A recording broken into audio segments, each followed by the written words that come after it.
आप सभी को नमस्कार। दिस इज योर नोटबुक बडी। एक नए वीडियो के साथ अपन फिर से हाजिर है और आज की इस वीडियो में हम एक काफ़ी इंटरेस्टिंग टॉपिक पे बात करने वाले हैं। जो हमारे कॉलेज के सेमेस्टर एग्जामिनेशंस होते हैं उनके लिए क्या हमें थ्रू आउट द ईयर पढ़ना है या फिर last night fight is enough. तो इस टॉपिक पे हम बात करेंगे एलैबोरेटली, बट वीडियो में आगे बढ़ने से पहले Dare to Compete is back with the 6th season of online quizzing festival OQF. OQF is the world's largest online quizzing festival जहां पे 70 से ज्यादा क्विजेज आपको मिल जाते हैं from various renowned institutes of India like the IIMs, IITs and the NITs. And interestingly, this event has a whooping prize money of more than $1,500 American dollars. तो आप quiz तो दोगे ही, plus you can earn a lot of money. तो देरी किस बात की, आप लोग जाके कीजिए रजिस्टर करने के लिए आपको नीचे डिस्क्रिप्शन बॉक्स में एक लिंक मिलेगा।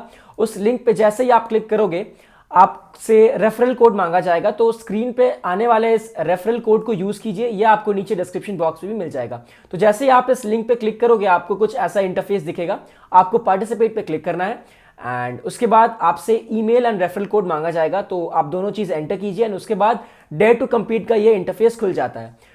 एंड इसके बाद आप अकॉर्डिंगली जो भी कॉलेज का क्विज में आपको पार्टिसिपेट करना है आप पार्टिसिपेट कर सकते हो, या फिर आपको अगर किसी क्विज का डिटेल्स जानना है तो आप डिटेल्स में क्लिक करके उसके बारे में जान सकते हो। तो जाइए जल्दी से रजिस्टर कीजिए, पार्टिसिपेट कीजिए and win a lot of money. All the best.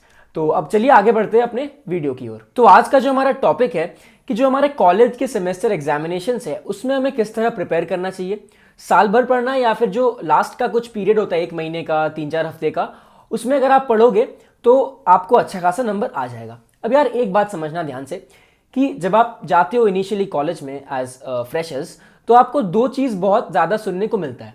Number 1 ये है कि कॉलेज में जाके आपको ज़्यादा पढ़ना नहीं है एंड जो सेमेस्टर एग्जामिनेशंस है उसके लिए अगर आप लास्ट का 1 महीना से भी पढ़ना स्टार्ट करोगे तो आपका सिलेबस कवर हो जाएगा and you can score good marks.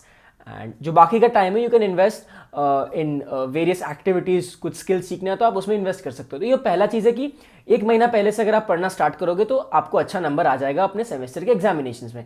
And number 2 ये है कि जो सेमेस्टर्स के CGPA आपके आते हैं SGPA, वो ज़्यादा उतना मैटर नहीं करता, आपको सिर्फ एक नॉर्मल सा एक एवरेज सा स्कोर मेंटेन करना है। तो पहला बात तो ये है कि ये जो CGPA है, CGSG जो भी आप बोलते हो, ये it is actually the most important aspect of your college life, जिसे लोग अक्सर इग्नोर करते हैं, जिसे लोग अक्सर लीस्ट इंपॉर्टेंट मानते हैं। क्योंकि at the end of the day हम सभी को प्लेसमेंट्स चाहिए एंड प्लेसमेंट्स में जो कंपनीज आती है वो एक कट ऑफ सेट करके आती है कि यार हम जिन स्टूडेंट्स को 8 CG के ऊपर आया हम सिर्फ उन्हीं को लेंगे, जिनको 8.5 के ऊपर आया हम सिर्फ उन्हीं को लेंगे। हर कंपनी का अलग अलग कट ऑफ रहता है। तो अगर आप उस कंपनी का कट ऑफ क्लियर नहीं कर पाते हो तो आप कैसे बैठोगे किसी कंपनी के प्लेसमेंट में।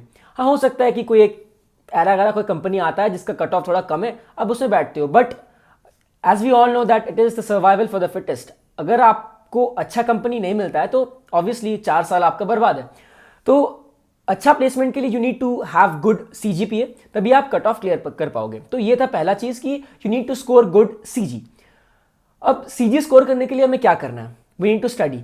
अब वो स्टडी का जो प्रोसेस है, पढ़ाई का जो प्रोसेस है, साल भर पढ़ना है या फिर लास्ट का टाइम में अगर पढ़ते हैं एंड जो बाकी का टाइम है वो किसी और प्रोडक्टिव काम में इन्वेस्ट करते हैं तो क्या चलेगा। तो यार इस बात को ध्यान से सुनना, कॉलेज में आपको बहुत तरह के स्टूडेंट्स मिलेंगे। आपको दिखेगा कोई साल भर पढ़ रहा है, आप किसी के रूम में जाओगे तो बहुत सारे आपको ऐसे स्टूडेंट्स दिखेंगे कि वो हमेशा बुक लेके बैठे रहते हैं या फिर लैपटॉप में कुछ पढ़ रहे हैं, वीडियोस देख रहे हैं। ऑन द अदर हैंड आपको कुछ ऐसे स्टूडेंट्स मिलेंगे जो कि through out the year college के एक्टिविटीज़ में इन्वॉल्व रहते हैं, फेस्ट्स में, क्लब एक्टिविटीज़ में, या फिर कुछ स्किल्स सीख रहे होते हैं, एडिटिंग कोडिंग कर रहे होते हैं एंड एग्जाम के वही 1-1.5 महीना पहले से वो पढ़ना स्टार्ट करते हैं एंड करने के बाद भी वो 1 महीना पढ़ने के बाद भी वो अच्छा स्कोर कर लेते हैं। तो कौन सा प्रोसेस सही है, तो यहां पे ध्यान से सुनना, प्रोसेस दोनों सही है। डजेंट मैटर आप 1 महीना पहले पढ़ रहे हो या फिर थ्रू आउट द ईयर पढ़ रहे हो, अल्टीमेटली आपको अच्छा स्कोर करना है। बट इट डिपेंड्स कि आपका पोटेंशियल क्या, आप में किस चीज, कौन से मेथड को फॉलो करने का कैपेसिटी है। अगर आप एक ऐसे स्टूडेंट हो जो कि 1 महीना पढ़ के पूरा सिलेबस कवर कर लेते हो एंड एग्जाम में अच्छा खासा नंबर लेके आते हो, तो आपके लिए 1 महीना पहले वाला जो मेथड है वो बेस्ट है। इनफैक्ट आपसे अगर कोई पूछेगा कि कब से पढ़ना स्टार्ट करें तो आप सभी को यही सजेस्ट करोगे कि 1 महीना पहले पढ़ो, आराम से एग्जाम क्लियर है। बट जो दूसरा स्टूडेंट जो कि साल भर पढ़ रहा है वो तो ये सजेस्ट करेगा कि भैया साल भर पढ़िए, नहीं तो आपको अच्छा नंबर नहीं आएगा।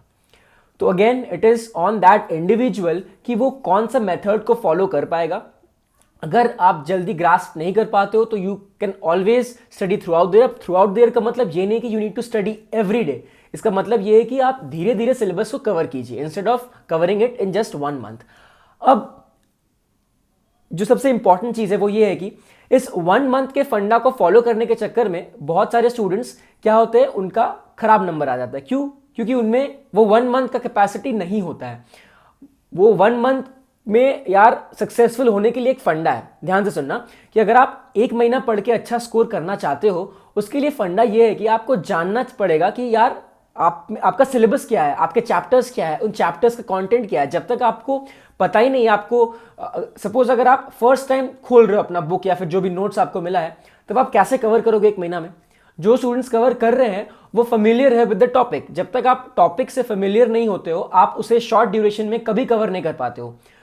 एंड एक और बात मैं बोलना चाहूंगा बीच में कि ये जो मैं आपको बता रहा हूँ 1 मंथ मेथड या साल भर का मेथड, ये मैं सिर्फ कॉलेज के सेमेस्टर के एग्जामिनेशंस की बात कर रहा हूँ। अगर आप किसी एग्जाम के लिए प्रिपेयर कर रहे हो, बीट गेट, और सपोज अगर आप स्कूल में हो, तो अगर आप जेई के लिए प्रिपेयर कर रहे हो तो आपको थ्रू आउट द ईयर ही पढ़ना है। उसके लिए 1 मंथ फंडा कभी नहीं, मैं मान ही नहीं सकता कि आप सिर्फ 1 महीना पढ़ के एग्जाम दे सकते हो and you can score good. तो ये जो 1 मंथ फंडा है, it is only valid for semester examinations, क्योंकि सेमेस्टर एग्जामिनेशन में एक पैटर्न फॉलो होता है। वो पैटर्न को आपको समझना है और उसके हिसाब से आपको पढ़ना है। एंड 1 मंथ के लिए जो मैंने आपको फंडा बताया कि to be successful in that 1 month strategy, या फिर जो लास्ट नाइट फाइट लोग कहते हैं, उसके लिए आपको पहले से टॉपिक्स के साथ फेमिलियर होना पड़ेगा। Unless and until you know the topics, you can't study it in a short period of time. And for those who are studying throughout the year, that is the safest method. मैं खुद ये method follow करता हूँ। मैं धीरे धीरे खुद अपना सिलेबस कवर करता हूँ। ऐसा मैंने कभी नहीं किया अभी तक। मेरे 3-4 सेमेस्टर हो चुके हैं, मैंने कभी इसमें से लास्ट नाइट फाइट वाला सीन नहीं रखा है। मैंने धीरे धीरे अपना सिलेबस कवर किया एंड आई हैव स्कोर्ड ठीक ठाक मार्क्स। मतलब मेरे लिए तो अच्छा है। तो आई होप कि आपको समझ में आ रहा है कि कोई भी मेथड अपनाओ वो अपने कैपेसिटी के हिसाब से अपनाओ। अब आप धीरे धीरे जब आप सेमेस्टर एग्जामिनेशंस देते जाओगे, आपको ये पूरा सीन क्लियर हो जाएगा कि आपको कौन सा मेथड फॉलो करना है। आपको साल भर पढ़ना है या फिर आप 1 महीना पहले भी पढ़ के एग्जाम दे सकते हो। अब यार आपको हर सेमेस्टर में कुछ ऐसे टॉपिक्स मिल ही जाएंगे जो कि उतने इंपॉर्टेंट नहीं होते एंड उनको आप शॉर्ट टाइम में ही कवर कर पाओगे, तो उनको आप रखिए एंड के लिए। एंड जो आपके मेजर टॉपिक्स हैं, जो मेजर सब्जेक्ट्स है, ब्रांच के सब्जेक्ट्स है, उन्हें आप धीरे धीरे आराम से थ्रू आउट द ईयर पढ़ के कवर कीजिए। Again throughout the year का मतलब ये नहीं कि you have to study each day. इसका मतलब ये है कि आप धीरे धीरे अपना सिलेबस, अपना पोर्शन कवर कीजिए। So this is what I will suggest and this is what I follow. And I hope कि आपको ये पूरा सीन समझ में आया कि how to prepare for your semester exams. कोई भी मेथड अपनाइए, इट इज़ ऑन यू कि आप कौन सा मेथड फॉलो कर पाते हो। एंड कॉलेज लाइफ एंजॉय कीजिए। कॉलेज लाइफ में एंजॉयमेंट भी बहुत ज़रूरी है, मेमोरीज बनाइए, but again CG is important, सो पढ़ाई भी ज़रूरी है। सो अब किस वे से पढ़ना है, it's on you, it's on your capacity. तो चलो यार, आज के इस वीडियो में इतना ही, बहुत मैंने ज्ञान दे दिया। अगेन अगर क्विज में इंटरेस्टेड हो, करना है रजिस्टर, तो नीचे आपको लिंक मिलेगा, जो रेफरल कोड है उसे यूज़ करो एंड रजिस्टर करो, पार्टिसिपेट करो, win prices. All the best. तो चलो यार, आज के इस वीडियो में इतना ही। मिलते हैं अगले वीडियो में। तब तक के लिए you know what to do, stay safe, stay motivated and मचाते रहो। बाय।